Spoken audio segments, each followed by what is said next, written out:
सर्वांना कसे आहात सर्वजण मजेतच असतात।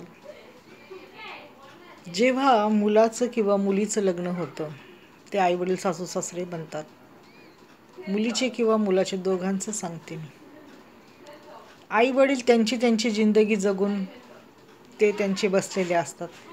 त्यांची जिंदगी त्यांनी एन्जॉय केलेली असती, त्यांची लाईफ त्यांनी एन्जॉय केलेली असती, त्यांनी संकटाला सामना देऊन ते जगलेले असतात।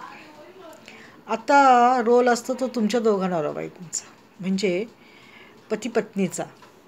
तुम्ही दोघांना एकमेकाला किती समजून घ्यायचं आणि तुम्ही तुमची लाईफ किती एन्जॉय करायची हे तुमच्यावर अवलंबून आहे, ना की त्यांना इंटरफेअर करायला लावायचं।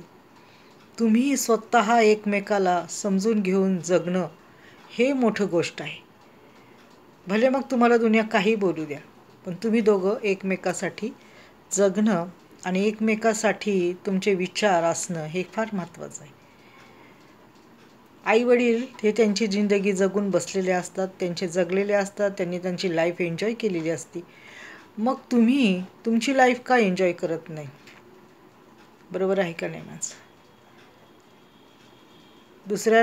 दुसऱ्यांच्यासाठी किंवा त्यांनी सांगितलं, वडिलांनी सांगितलं, बापांनी सांगितलं, कुणी सांगितलं म्हणून आपली लाईफ आपण खराब करायची नाही। आपली तक्रार कोणाकडे आहे? नवऱ्याकडे। तर आपण नवऱ्यालाच सांगून ती हे करायची, सुधारायची। इथं चुकलं, हे असं झालं, हे मला पटलं नाही।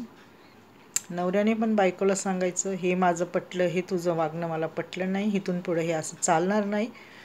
परत झालं तर माझ्यासारखा वाईट कोणी नाही, मी डायरेक्ट तुला सोडून टाकल, असं बोलून टाकायचं। बघा किती सोपं आहे हे जगणं।